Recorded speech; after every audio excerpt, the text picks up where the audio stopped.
আসসালামু আলাইকুম রহমতুল্লাহ বরকাতহ। আলহামদুলিল্লাহ রবিল আলমিন ওসলাত ওসালাম আলা আশরফুল আম্বিয়া আল মুরসালিন নবীনা মোহাম্মদ আলা আলিহি ও আসহাবি আজমাইন আম্মাবাদ। সম্মানিত দর্শকবৃন্দ, আমরা আলোচনা করছিলাম ইমাম আবু জাফর তাহাবী রহমতুল্লাহ রচিত কিতাব বয়ান এতেকাদ আহলুসুন্নাহ ওয়াল জামাআহ, আহলুসুন্নাহ ওয়াল জামাআতের আকিদার বর্ণনা। এটা নিয়ে এই গ্রন্থটি তিনি সংক্ষিপ্ত আকারে লিখেছেন। এর ব্যাখ্যা আমরা করছিলাম। এর ব্যাখ্যায় আমরা এক পর্যায়ে আলোচনায় ছিলাম যে আল্লাহ তাআলা তার সব কিছুর উপরে রয়েছেন। আল্লাহ তাআলার নাম এবং গুণ, এই যে গুণ অলু, আল্লাহ তাআলা সব কিছুর উপরে থাকা, এই যে আল্লাহ তাআলার জাতি গুণ, সত্তাগত গুণ, এই গুণটা নিয়ে আমরা আলোচনা করছিলাম। আমরা বলেছিলাম যে হাজার দলিল রয়েছে এর উপরে, অনেকে হাজার দলিল একত্র করেছেন। তার মধ্যে ইমাম জাহাবি এবং ইমাম ইবনুল কাইয়িম রহমতুল্লাহ আলাই, ইমাম ইবনে তাইমিয়া তাদেরই উস্তাদ শাইখুল ইসলাম ইবনে তাইমিয়া রহমতুল্লাহ আলাই এবং ইবনে কাসির রহমতুল্লাহ আলাই সহ অনেকে এই বিষয়ে দলিল নিয়ে এসেছেন। এবং এটা আহলে সুন্নাত ওয়াল জামাতের এজমা, তাদের এটা ঐক্যমত্য ছিল। কখনো এই বিরোধিতা একমাত্র করেছিল জাহমিয়া বা পথভ্রষ্ট কিছু লোক, যারা আল্লাহ তাআলা সম্পর্কে সঠিক ধারণা করতে পারেনি, তারা এর বিরোধিতা করেছিল। আজকে আমাদের আলোচ্য বিষয় হচ্ছে যে আল্লাহ তাআলা তিনি আরশের উপর আছেন। কোরআনে কারীমে কীভাবে দলিলগুলো এসেছে। কোরআনে কারীমে বহু আয়াত এসেছে। এগুলো সবগুলো আয়াত যদি আমরা পরপর উল্লেখ করতে থাকি, আমাদের আলোচনা শেষ হবে না। সেই জন্য আমরা সেগুলোকে একটু সাজিয়ে নিয়েছি। 20 প্রকারে আল্লাহ তাআলা প্রমাণ করেছেন যে তিনি আরশের উপর রয়েছেন। আমরা এখানে কয়েকটি জিনিস উল্লেখ করব। এক নম্বর যে এইভাবে বোঝা যায় যে আল্লাহ তাআলা আরশের উপরে, সেটা হচ্ছে এমন কতগুলো আয়াত আছে যেগুলো দ্বারা বোঝা যাচ্ছে আল্লাহ তাআলা সব কিছুর উপরে এবং তিনি ক্ষমতার দিক থেকে, সম্মানের দিক থেকে, সত্তাগতভাবে তিনি সব কিছুর উপরে রয়েছেন। এটা আল্লাহ তাআলা কোরআনে কারীম বিভিন্ন আয়াত দিয়ে সরাসরি সেটা বলেছেন। যেমন প্রথম আয়াতটি নিয়ে আসি, সূরা আলার প্রথম আয়াত। আল্লাহ তাআলা বলেছেন সাব্বিহিসমা রব্বিকাল আলা, সাব্বিহিসমা রব্বিকাল আলা, আপনার রবের নামের তাসবিহ পাঠ করুন, যিনি আলা, যিনি সব কিছুর উপরে, ক্ষমতার দিক থেকেও, সম্মানের দিক থেকেও এবং অবস্থানগতভাবে সব কিছুর উপরে তিনি আলা, সর্বোচ্চ, তিনি তার তাসবিহ আপনি পাঠ করুন। কোরআনে কারীম অন্য আয়াতে সূরা লাইলের 20 নম্বর আয়াতে আল্লাহ তাআলা বলেছেন ওয়ামা লি আহাদিন ইনদাহু মিন নি'মাতিন তুজজা ইল্লা ইবতিগা ওয়াজহি রাব্বিহিল আলা, যে আবু বকর রাদিয়াল্লাহু আনহু যে মানুষকে দান করত, তিনি এমন কোনো দানের বিনিময়ে দান করছেন না যে দানের বিনিময় দিতে হয়। এমন কোনো দানের বিনিময়ে তিনি মানুষকে দান করেননি। অর্থাৎ অনেক সময় মানুষ দুনিয়ায় দান করে কোনো কিছুর বিনিময়, কিন্তু আবু বকর রাদিয়াল্লাহু আনহুর দান ছিল এমনিতেই, যে আল্লাহ তাআলা কী জন্য তিনি দিয়েছেন, ইল্লা ইবতিগা ওয়াজহি রাব্বিল আলা, মহান আল্লাহ তাআলার সন্তুষ্টি কামনায় তিনি দিয়েছেন, যে আল্লাহ তাআলা সব কিছুর উপরে। এইটাও আল্লাহ তাআলা, তিনি সত্তাগত উপরে, সম্মানগত দিক থেকে উপরে এবং ক্ষমতার দিক থেকেও তিনি উপরে। এই তিনটি জিনিস সাব্যস্ত করবে যাতান ওয়া কাদরান ওয়া কাহরান। তিনটি শব্দ আমাদের মনে রাখতে হবে। যাতান সত্তাগতভাবে, কাদরান সম্মানের দিক থেকে, কাহরান ক্ষমতার দিক থেকে। তিন দিক থেকে তিনি উপরে। এই আয়াতের অর্থ আমরা সবসময় করবো, যখন এই আয়াত পড়বো তখন এই আয়াতটা মাথায় যেন আসে যে রব্বুল ইজ্জত এই তিন দিক থেকেই সবার উপরে রয়েছেন। কোরআনে কারীমে আল্লাহ তাআলা সূরা রা'দ 9 নম্বর আয়াতে বলছেন আল্লাহ তাআলা আলিমুল গায়বি ওয়াশ শাহাদাতিল কাবীরুল মুতাআল, যে আল্লাহ তাআলা আলিমুল গায়ব, আল্লাহ তাআলা গায়েবী সব কিছু জানেন, ওয়াশ শাহাদা উপস্থিত সব কিছু জানেন, উপস্থিত অনুপস্থিত সবই তিনি জানেন। কবীর তিনি মহান, মহানের উপরে তারপর কবীর, মহান তো বড়, তিনি সবার সবচেয়ে বড়। আল মুতাআল তিনি সবার উপরে, ক্ষমতার দিক থেকে উপরে, অবস্থানগত দিক থেকে উপরে এবং তিনি সম্মানের দিক থেকে উপরে। এই আয়াতগুলো যখন পড়ি সাথে সাথে এই তিনটি কথা যেন সবসময় আমাদের মাথায় থাকে, তাহলে আকীদাগুলো আমাদের পরিশুদ্ধ হবে। কোরআনে কারীমে আল্লাহ তাআলা সূরা আনআমের 100 নম্বর আয়াতে আল্লাহ তাআলা বলছেন ওয়াজআলু লিল্লাহি শুরাকা আল জিন ওয়া খালাকাহুম ওয়া খালাকু লাহু বানিনা ওয়া বানাতিন বিগাইরি ইলমিন সুবহানাহু ওয়া তাআলা আম্মা ইয়াসিফুন। তারা আল্লাহর জন্য অনেক জিনদের থেকে কিছু শরীক সাব্যস্ত করে, অর্থাৎ আল্লাহর সাথে জিনদেরকে শরীক করে, ইবাদত করে জিনদের। ওয়া খালাকাহুম, অথচ আল্লাহ তাআলা তাদের সৃষ্টি করেছেন। ওয়া খালাকু লাহু বানিনা ওয়া বানাতিন বিগাইরি ইলমিন, তারা আল্লাহর জন্য সন্তান সাব্যস্ত করছে, আল্লাহর ছেলে, আল্লাহর মেয়ে, এগুলি সাব্যস্ত করছে বেগাইরে ইলমিন। এটা কোনো তাদের ইলম ভিত্তিক কথা নয়, জ্ঞানের কথা নয়, অজ্ঞতাবশত তারা সেটা করে থাকে। এরপর আল্লাহ তাআলা বলছেন সুবহানাহু, তিনি অতি পবিত্র, কতই না তিনি পবিত্র। ওয়া তাআলা আম্মা ইয়াসিফুন, এবং তারা যে সমস্ত গুণে গুণান্বিত করছে তার চেয়ে আল্লাহ কত উপরে, সব দিক থেকে তিনি উপরে। কোন দিক থেকে উপরে? তিনি সম্মানের দিক থেকে উপরে, তিনি অবস্থানগতভাবে উপরে, ক্ষমতার দিক থেকেও তিনি উপরে। এটাও আল্লাহ তাআলা এই আয়াতে সাব্যস্ত করেছেন সূরা আনআমের 100 নম্বর আয়াত। অনুরূপভাবে আল্লাহ তাআলা বলছেন ওয়ায়াবুদুনা মিন দুনিল্লাহি মা লা ইয়াদুররুহুম ওয়ালা ইয়ানফাউহুম ওয়ায়াকুলুনা হাউলাই শুফাআউনা ইনদাল্লাহ কুল আতুনাব্বিউনাল্লাহ বিমা লা ইয়ালামু ফিস সামাওয়াতি ওয়ালা ফিল আরদ সুবহানাহু ওয়া তাআলা আম্মা ইউশরিকুন। তারা ইবাদত করছে আল্লাহ ছাড়া এমন কিছু জিনিসের যেগুলো তাদের কোনো ক্ষতিও করতে পারে, যারা তাদের কোনো ক্ষতি করার ক্ষমতা রাখে না, উপকারের ক্ষমতা রাখে না, এবং বলে যে এরা আল্লাহর কাছে আমাদের জন্য সুপারিশ করবে। বলে দিন যে আসমান এবং জমিনে এমন কিছু কি তোমরা আল্লাহকে জানাচ্ছ যা তিনি জানেন না? সুবহানাহু ওয়া তাআলা, তিনি কতই না পবিত্র। ওয়া তাআলা আম্মা ইউশরিকুন, যে সমস্ত শরিক করছে তা থেকে তিনি সম্পূর্ণরূপে তিনি সেগুলির উপরে তিনি ক্ষমতার দিক থেকে উপরে, মর্যাদার দিক থেকে উপরে, অবস্থানগ্রস্ত তিনি উপরে, তিনি আরশের উপর রয়েছেন। এটাই এই আয়াত দ্বারা সাব্যস্ত হচ্ছে। আবার আল্লাহ তাআলা বলেছেন সূরা ইসরার 42-43 নম্বর আয়াতে, কুল লাউ কানা মাআহু আলিহাতুন কামা ইয়াকুলুনা ইযাল লাবতাগাউ ইলা যিল আরশি সাবিলা সুবহানাহু ওয়া তাআলা আম্মা ইয়াকুলুনা উলুওয়ান কাবীরা। তারা যেভাবে বলছে যে আল্লাহ ছাড়া আরও ইলাহ আছে, এটা ঠিক নয়। কারণ যদি আল্লাহ ছাড়া আরও ইলাহ থাকতো তাহলে যে সমস্ত ইলাহ দাবি করছে এরাও আল্লাহ তাআলার সন্তুষ্টির জন্য আরশওয়ালার দিকে তারা ধাবিত হতো। অর্থাৎ আরশের আল্লাহর কাছে তারা চাই, কোনো ইলাহ নেই, ইলাহ থাকতো তাহলে আরশ অধিপতির কাছে তারাই চাইয়ে বসতো যে আমাদের ক্ষমা করে দিন, আমাদেরকে আপনার নৈকট্য দিন। তারাই নৈকট্য চেয়ে বসতো, কীভাবে আল্লাহর নৈকট্য অর্জন করা যায় সেই দিকে তারা ধাবিত হতো। সুবহানাহু ওয়া তাআলা আম্মা ইয়াকুলুন, তারা যা বলছে যে আল্লাহ তাআলার সাথে ইলাহ আছে, এ থেকে আল্লাহ তাআলা কতই না পবিত্র। ওয়া তাআলা, আর আল্লাহ তাআলা এর থেকে সম্পূর্ণ উপরে, তিনি ক্ষমতার দিক থেকে উপরে, সম্মানের দিক থেকে উপরে, অবস্থান করতে দিক থেকে উপরে। উলুওয়ান কাবীরা, অনেক অনেক বেশি উপরে। উলুওয়ান কাবীরা, অনেক বেশি উপরে, সার্বিকভাবে তিনি উপরে। এটি আয়াত দ্বারাও প্রমাণিত হচ্ছে। সূরা মুমিনুনের 3 নম্বর আয়াত আল্লাহ তাআলা বলেছেন, ফাতাআলা আল্লাহুল মালিকুল হক লা ইলাহা ইল্লা হুয়া রাব্বুল আরশিল কারীম। ফাতাআলা আল্লাহুল মালিকুল হক, যিনি হক বাদশাহ, তিনি কতই না উপরে, তিনি হক সত্য বাদশাহ। লা ইলাহা ইল্লাহু, তিনি ব্যতীত কোনো সত্য ইলাহ নেই। রব্বুল আরশিল কারীম, তিনি উপরে থাকার সাথে আরশের একটা সম্পর্ক আছে, সাথে সাথে আল্লাহ তাআলা বলে দিয়েছেন যে কারণ তিনি আরশের উপর রয়েছেন এবং তিনি রব্বুল আরশিল কারীম, মহান আরশ, তিনি মহান আরশের রব অথবা আরশের মহান রব। দুটাই অর্থ হতে পারে, দুটাই। আরশ যেমন মহা বড় সৃষ্টি, তেমনি আল্লাহ তাআলাও মহান, সেজন্য করিম, তিনি মহান, মহিয়ান গরিয়ান দানবীর, তিনি দান করেন, সে করিম, তিনি হচ্ছেন রব, তিনি সব কিছুর উপরে। সেটা এই আয়াত দ্বারা সাব্যস্ত হচ্ছে। সে ক্ষমতার দিক থেকে উপরে, সম্মানের দিক থেকে উপরে এবং অবস্থানগত দিক থেকে উপরে। অনুরূপভাবে আল্লাহ তাআলা সূরা বাকারা 255 নম্বর আয়াত, যেটাকে আমরা বলে থাকি আয়াতুল কুরসি, সেখানে আল্লাহ তাআলা বলেছেন, ওয়াসিআ কুরসিয়ুহুস সামাওয়াতি ওয়াল আরদ ওয়া লা ইয়াউদুহু হিফযুহুমা ওয়া হুয়াল আলিয়্যুল আযীম। আসমান এবং জমিন সবই তার কুরসির ভিতরে স্থান পায়, সব কুরসির ভিতরে জায়গা হয়। ওয়া লা ইয়াউদুহু হিফযুহুমা, এই দুইটা হেফাজত করতে, আসমান জমিন হেফাজত করতে তার কোনো কষ্ট হয় না। ওয়া হুয়াল আলিয়্যুল আযীম, তিনি মহান, তিনি সব কিছুর উপরে। তো এই উপরেও বোঝাচ্ছে যে তিনি ক্ষমতার দিক থেকে উপরে এবং তিনি সম্মানের দিক থেকে উপরে এবং তিনি অবস্থানগতভাবে সব কিছুর উপরে। কারণ কুরসি হচ্ছে আরশের সামনে রাখা স্থান, এই জন্য কুরসির পরেই আল্লাহ তাআলা তার নিজের অবস্থানের কথা ঘোষণা করেছেন তিনি সব কিছুর উপরে, অর্থাৎ কুরসির উপরেও আরশের স্থান, আরশের উপরে মহান রব্বুল আলামিন। এই জন্য এই জিনিসটা আমাদের স্বীকার করতে হবে, সাব্যস্ত করতে হবে।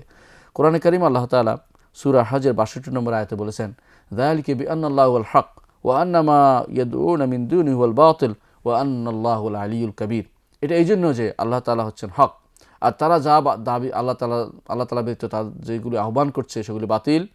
কারণ আল্লাহ তাআলা হুল আলিয়্যুল কাবীর, তিনি হচ্ছেন সব কিছুর উপরে, তিনি হচ্ছেন মহান, তিনি উপরে। এই আলী শব্দটি আবার ব্যবহৃত হয়েছে, তিনি সব কিছুর উপরে, ক্ষমতার দিক থেকেও তিনি, সম্মানের দিক থেকেও তিনি, এবং অবস্থানগত থেকে তিনি সব কিছুর উপরে। এই আয়াত দ্বারা প্রমাণিত হচ্ছে। সূরা সাবার 23 নম্বর আয়াত আল্লাহ তাআলা বলেছেন, ওয়ালা তানফাউ শাফাআতু ইনদাহু ইল্লা লিমান আযিনা লাহু হাত্তা ইযা ফুজ্জিআ আন কুলুবিহিম ক্বালু মাযা ক্বালা রাব্বুকুম ক্বালুল হাক্কা ওয়া হুয়াল আলিয়্যুল কাবীর। আল্লাহ তাআলার কাছে কেউ অনুমতি ব্যতীত সুপারিশ করতে পারবে না। এর অর্থ অনুমতি লাগবে, কেউ সুপারিশ করতে হলে যে সুপারিশ করবে আল্লাহ তার অনুমতি লাগবে। কিভাবে, কেন অনুমতি লাগবে, এই কথাটি আল্লাহ তাআলা এরপর একটি উদাহরণ দিয়েছেন এই জন্য যে যখনই আল্লাহ তাআলা কোনো নির্দেশনা দেন, হাদিসে এসেছে, কোনো আল্লাহ তাআলা কোনো নির্দেশনা দিলে দুনিয়ার বুকে, তখন সেটা ফেরেশতারা প্রথম যখন শুনে তখন বেহুশ হয়ে যায়। হাদিসে এসেছে যে তার নির্দেশনা শুনে কান্না হাসিল সিরাতুন আলা সফওয়ান, পাথরের উপরে যেমনিভাবে শিকলের বাড়ি খাইলে যেমন শব্দ হয় এরকম শব্দ হতে থাকে। সেই শব্দের কারণে বেহুশ হয়ে পড়ে সমস্ত ফেরেশতারা। সর্বপ্রথম জিবরিল উঠে শুনে যে আমি এটা শুনেছি, হ্যাঁ, তখন তিনি সবাইকে বলতে থাকেন, সেটা দুনিয়ার বুকে বাস্তবায়িত হয়। এটাই হচ্ছে হাত্তা ইযা ফুজ্জিআ আন কুলুবিহিম ক্বালু মাযা ক্বালা রাব্বুকুম ক্বালুল হাক্কা, যখন তাদের অন্তর থেকে ভয় চলে যায় তখন তারা বলে তোমাদের রব কি বলেছেন? ক্বালুল হাক্কা, যে তিনি সত্য বলেছেন। ওয়া হুয়াল আলিয়্যুল কবীর, তিনি সর্বোচ্চ মর্যাদা এবং সবচেয়ে বড় ক্ষমতায়, এবং তিনি সবচেয়ে বড়। এই কথাটি বলেন কেন? যে সুপারিশ করবেন কার কাছে? অনুমতি ব্যতীত, যে মহান সত্তা সব কিছুর উপরে তিনি, তার কাছে সুপারিশ করার মতো অনুমতি ব্যতীত কীভাবে মানুষ ধারণা করতে পারে? এই জন্য আল্লাহ তাআলা সুপারিশের সাথে সাথে তাঁর সম্মানে তিনি যে সব কিছুর উপরে সেটাও নিয়ে এসেছেন। কোরআনে কারীম আল্লাহ তাআলা সূরা গাফিরের 12 নম্বর আয়াতে বলছেন, যালিকুম বিআন্নাহু ইযা দুরিয়াল্লাহু ওয়াহদাহু কাফারতুম ওয়া ইন ইউশরাক বিহি তুমিনু ফাল হুকমু লিল্লাহিল আলিয়্যিল কবীর। এটা এই জন্য যে যখন আল্লাহ তাআলাকে একভাবে আহ্বান করা হয় তখন তোমরা কুফরি করো, আর যখন তার সাথে কেউ শরিক করে তখন তারা ঈমান আনো, তোমরাও বিশ্বাস করো। নাউযুবিল্লাহ। উল্টাটা হওয়া দরকার ছিল, কিন্তু মানুষ একমাত্র আল্লাহর কথা বললে সেটা শোনে না।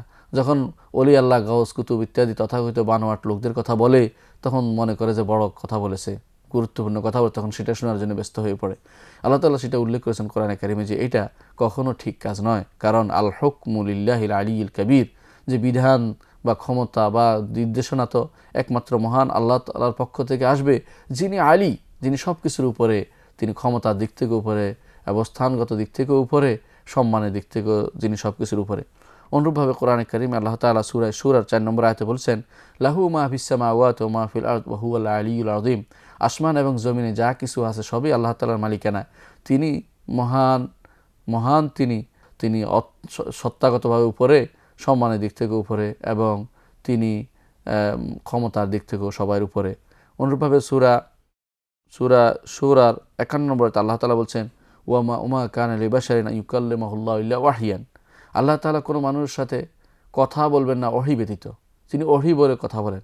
সেই ওহী কীরকম সেটা কখনো আল্লাহ তাআলা অন্তরের মধ্যে ঢেলে দেন, সেটা আওমি ওয়ারায় হিজাব, অথবা তিনি পর্দার অন্তরাল থেকে কথা বলেন। যেমন আল্লাহ তাআলা কথা বলেছেন মুসা আলাইহিস সালামের সাথে মিন ওয়ারায় হিজাবের পর্দার অন্তরাল থেকে, এবং কথা বলেছেন মুহাম্মদুর রাসূলুল্লাহ সাল্লাল্লাহু আলাইহি ওয়াসাল্লামের সাথে পর্দার অন্তরাল থেকে।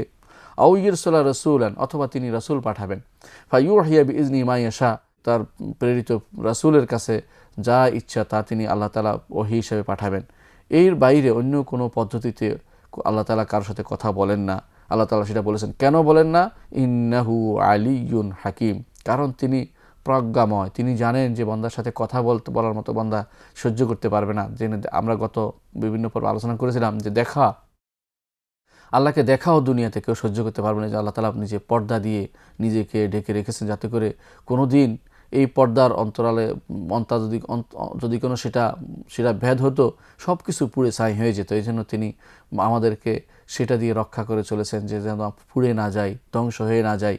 ঠিক এখানেও তিনি উল্লেখ করেছেন যে কেন তিনি সরাসরি কথা বলেন না, কারণ ইন্নাহু আলিয়্যুন হাকিম, তিনি সব কিছুর উপরে, সত্তাগতভাবে, মর্যাদাগতভাবে, ক্ষমতার দিক থেকে তিনি উপরে। সুতরাং কথা বলতে হলে এই সূরতে তিনি এখতিয়ার করেন। একটি হচ্ছে সরাসরি কার অন্তরে ঢেলে দেন, অথবা তিনি পর্দার অন্তরাল থেকে বলেন, অথবা রাসূল পাঠিয়ে তাদেরকে বলেন। এর বাইরে আর কোনো পদ্ধতিতে আল্লাহ তাআলা মানব বান্দার সাথে কথা বলেন না, এটা তিনি বলেছেন। সবই প্রমাণ করে, এই আয়াতগুলো আমরা পড়লাম, প্রমাণ করে আল্লাহ তাআলা তিনি ক্ষমতার দিক থেকেও সব কিছুর উপরে, সম্মানের দিক থেকে উপরে, এবং অবস্থানগতভাবে তিনি সব কিছুর উপরে, তিনি তার আরশের উপরে রয়েছেন। এটা হচ্ছে প্রথম দলিল, যেগুলি সরাসরি আল্লাহ তাআলার উপরে আছেন, এটা প্রমাণ করে। দ্বিতীয়, আমরা এমন কিছু দলিল পাই যেগুলিতে দেখাইছেন আল্লাহ তাআলা আরশের উপর রয়েছেন। আরশের উপর থাকার অর্থই হচ্ছে আরশ সব কিছুর উপরে, আর আরশের উপরে থাকার অর্থ হচ্ছে তিনি সব কিছুর উপরে। এই আয়াতগুলো আমরা এখানে উল্লেখ করব। কোরআনে কারিমে বহু জায়গায় আল্লাহ তাআলা এই জিনিসগুলো উল্লেখ করেছেন। তার মধ্যে সূরা আরাফের 54 নম্বর আয়াতে আল্লাহ তাআলা বলেছেন, ইন্না রাব্বাকুমুল্লাহুল্লাযী খালাকাস সামাওয়াতি ওয়াল আরদ ফি সিত্তাতি আইয়ামিন, নিশ্চয়ই তোমাদের রব যিনি আসমান জমিন সৃষ্টি করেছেন 6 দিনে, সুম্মা ইস্তাওয়া আলা আরশ, তারপর তিনি আরশের উপর উঠেছেন। ইয়গশিল লাইলান নাহার, যে তিনি দিনকে রাত দিয়ে ঢেকে দেন, দিনকে রাত দিয়ে ঢেকে দেন। ইয়াতলুবুহু হাসিসান, একটি একটির পিছু নিয়েছে, অনবরত একটি একটির পিছু ঘুরে চলছে, একটা ছেড়ে একটা দূরে নয় যে মাঝখানে একটা বাফার টাইম আছে, এরকম নয়, একটার পিছু একটা লেগে আছে। ওয়াশ-শামসা ওয়াল কামারা ওয়ান নুজুমা মুসাখখারাতিন বিআমরিহি, আর চাঁদ, সূর্য, তারকা, গ্রহ, নক্ষত্র সবই আল্লাহ তাআলার নির্দেশ দ্বারা তিনি নির্ধারিত হয়ে আছে, তিনি যেভাবে চালাচ্ছেন সেগুলি সেভাবে চলছে। আলা লাহুল খালকু ওয়াল আমরু, সৃষ্টি তার এবং নির্দেশও তার চলবে, সৃষ্টি তিনিই করেছেন, সুতরাং বিধিবিধান তার পক্ষ থেকে আসবে, সেটাও মানতে হবে। তাবারাকাল্লাহু রব্বুল আলামিন, মহান রব্বুল আলামিন তিনি কতই না বরকতময়। এখানে আমরা দেখতে পাচ্ছি এই আয়াতের মধ্যে তিনি বলেছেন সূরা আরাফের 54 নম্বর আয়াতে যে আল্লাহ তাআলা আরশের উপরে উঠেছেন। আরশের উপরে উঠার অর্থ হচ্ছে সব কিছুর উপরে, কেন আরশ হচ্ছে সব উপর, সবার সর্ব উপর, সব কিছুর উপরে সৃষ্টি, তার উপরে আল্লাহ তাআলা, এর অর্থ হচ্ছে তার উপরে, আল্লাহ তাআলার উপরে কেউ নেই, এটা আমাদের স্বীকার করতে হবে, এটা কোরআন দ্বারা প্রমাণিত। আরশের উপরে আরও থাকার ব্যাপারে আল্লাহ তাআলা অন্য আয়াতে বলছেন, সূরা ইউনূসের 3 নম্বর আয়াতে আল্লাহ তাআলা বলছেন, ইন্না রাব্বাকুমুল্লাহুল্লাযী খালাকাস সামাওয়াতি ওয়াল আরদা ফি সিত্তাতি আইয়ামিন সুম্মা ইসতাওয়া আলাল আরশ ইউদাব্বিরুল আমর মা মিন শাফিইন ইল্লা মিন বা'দি ইযনিহি যালিকুমুল্লাহু রাব্বুকুম ফা'বুদুহু আফালা তাযাক্কারুন। নিশ্চয়ই তোমাদের রব তো তিনি, যিনি আল্লাহ, তিনি সৃষ্টি করেছেন আসমান জমিনকে 6 দিনে, তারপর তিনি আরশের উপর উঠেছেন। ইউদাব্বিরুল আমরা, তিনি পরিচালনা করেন সব কিছু, সেখান থেকে নিয়ন্ত্রণ করেন। মা মিন শাফিইন ইল্লা মিন বা'দি ইযনিহি, কেউ তার কাছে সুপারিশ করার ক্ষমতা রাখে না যতক্ষণ না তার অনুমতি আসে। যালিকুমুল্লাহু রাব্বুকুম, তিনি হচ্ছেন তোমাদের রব, তিনি হচ্ছেন তোমাদের রব, ফা'বুদু, তারই ইবাদত করো, আফালা তাযাক্কারুন, তোমরা কি উপদেশ নিবে না? যিনি আল্লাহ তাআলা আরশের উপর আছেন, এই আরশ হচ্ছে প্রকাণ্ড সৃষ্টি, যার আলোচনা আমরা ইনশাআল্লাহ সামনে করব। তাহলে আরশের উপরে থাকার অর্থ হচ্ছে সব কিছুর উপরে থাকা, এটাও প্রমাণ করে, এই আয়াতও প্রমাণ করে যে আল্লাহ তাআলা সব কিছুর উপরে রয়েছেন। ওয়াকালা তাআলা, আল্লাহ তাআলা আরও বলেছেন, আল্লাহুল্লাযী রাফা'আস সামাওয়াতি বিগাইরি আমাদিন তারাউনাহা, তোমরা দেখতে পাচ্ছ যে আল্লাহ তাআলা আসমানকে এমন জায়গায় উঠিয়েছেন কোনো খুঁটি ব্যতীত, এটা পড়ে যাচ্ছে না। সুম্মা ইসতাওয়া আলাল আরশ, তারপর তিনি আরশের উপর উঠেছেন। ওয়াসাখখারাশ শামসা ওয়াল কামারা, এবং নিয়মাধীন করেছেন তিনি চাঁদ এবং সূর্যকে, নিয়ম মেনে চলে, সেগুলোকে নিয়ন্ত্রণ করছেন। কুল্লু ইয়াজি ইলা আজালিন মুসাম্মা, সুনির্দিষ্ট লক্ষ্যপথে সেগুলো ঘুরে চলেছে। ইউদাব্বিরুল আমরা ইউফাসসিলুল আয়াত লাআল্লাকুম বিলিকাই রাব্বিকুম তুকিনুন, যে নিয়ন্ত্রণ করছেন সব কিছু তিনি উপর থেকে, এবং আয়াতগুলোকে, তার নিদর্শনকে বিস্তারিত বর্ণনা করছেন, যাতে তোমরা আল্লাহর সাক্ষাতে তোমরা বিশ্বাসী হও। এই আয়াতে আল্লাহ তাআলা বলছেন যে তিনি আরশের উপর উঠেছেন। আরশের উপর ওঠার অর্থই হচ্ছে যে তিনি সব কিছুর উপরে রয়েছেন এবং সব কিছু নিয়ন্ত্রণ তিনিই করছেন সেখান থেকে, এবং কারণ আরশ সব কিছুর উপরের সৃষ্টি, সব কিছুর উপরের সৃষ্টি যেহেতু আরশ, তার উপরে আল্লাহ তাআলা, তিনি সব, নিশ্চয়ই আল্লাহ তাআলার উপরে আর কিছু নেই, তিনি সব কিছুর উপরে রয়েছেন, অবস্থানগতভাবে তিনি সব কিছুর উপরে, সেটাই প্রমাণ করে। কোরআন কারীম অন্য আয়াতে আল্লাহ তাআলা বলেছেন সূরা তহার 5 নম্বর আয়াতে, আর রহমানু আলা আরশিস ইস্তাওয়া, রহমান আরশের উপর উঠেছেন, অর্থাৎ রহমান দয়াময় আরশের উপর রয়েছেন, এটা আল্লাহ তাআলা প্রমাণ করেছে। আরশের উপর থাকার অর্থই হচ্ছে সব কিছুর উপরে থাকা। অনুরূপে আল্লাহ তাআলা বলেছেন, আল্লাহুল্লাযী খালাকাস সামাওয়াতি ওয়াল আরদা ওয়া মা বাইনাহুমা ফি সিত্তাতি আইয়াম সুম্মা ইসতাওয়া আলাল আরশ আর রহমান ফাসআল বিহি খাবীরা, আর আল্লাহ হচ্ছেন ওই সত্তা যিনি আসমান জমিন সৃষ্টি করেছেন 6 দিনে, তারপর তিনি আরশের উপর উঠেছেন, তিনি হচ্ছেন রহমান, তার সম্পর্কে যিনি জানে তাকে জিজ্ঞাসা করো, যারা জানে না তাদের কীভাবে জিজ্ঞাসা করবে। তাহলে এটাও তিনি প্রমাণ করছেন সূরা ফুরকানের 59 নম্বর আয়াতে, যে আল্লাহ তাআলা আরশের উপর রয়েছেন, আরশ সব কিছুর উপরে, এবং আল্লাহ তাআলা সব কিছু, সমস্ত সৃষ্টির উপরে আরশ রয়েছেন এবং সেটার উপরে আল্লাহ তাআলা রয়েছেন, তার অর্থ হচ্ছে আল্লাহ তাআলার অবস্থানগতভাবে তিনি সব কিছুর উপরে। অন্য সূরা সাজদা 4 নম্বর আয়াতে আল্লাহ তাআলা বলছেন, আল্লাহুল্লাযী খালাকাস সামাওয়াতি ওয়াল আরদা ওয়া মা বাইনাহুমা ফি সিত্তাতি আইয়ামিন সুম্মা ইসতাওয়া আলাল আরশ মা লাকুম মিন দুনিহি মিন ওয়ালিয়্যিন ওয়ালা শাফিইন আফালা তাতাযাক্কারুন, তোমরা কি উপদেশ গ্রহণ করবে না যে আল্লাহ তাআলা আসমান জমিন সৃষ্টি করেছেন, তার মাঝে যা আছে সবই 6 দিনে, তারপর তিনি আরশের উপর উঠেছেন। অনুরূপে আল্লাহ তাআলা সূরা হাদীদের 4 নম্বর আয়াতে একই কথাই বলেছেন যে তিনি আরশের উপর উঠেছেন। আরশের উপর আল্লাহ তাআলা, এই যে ইস্তাওয়া আল আরশের উপরে ওঠা, এটা যদি আমরা সাব্যস্ত করি তাহলে প্রমাণ করব আল্লাহ সব কিছুর উপর রয়েছেন। এই কথাই আমরা প্রমাণ কোরআনে কারীমের বিভিন্ন আয়াতের আমরা পেয়ে যাচ্ছি। তাহলে বোঝা গেল আল্লাহ তাআলা সব কিছুর উপর রয়েছেন, এবং এই ব্যাপারে আরও কিছু দলিল আমরা পেশ করব ইনশাআল্লাহ কোরআন থেকে পরবর্তী কোনো পর্বে। ততক্ষণ আল্লাহ আপনাদেরকে ভালো রাখুন, সুস্থ রাখুন, এবং আমাদেরকে ভালো রাখুন। আসসালামু আলাইকুম রহমতুল্লাহি ওয়া বারাকাতুহু।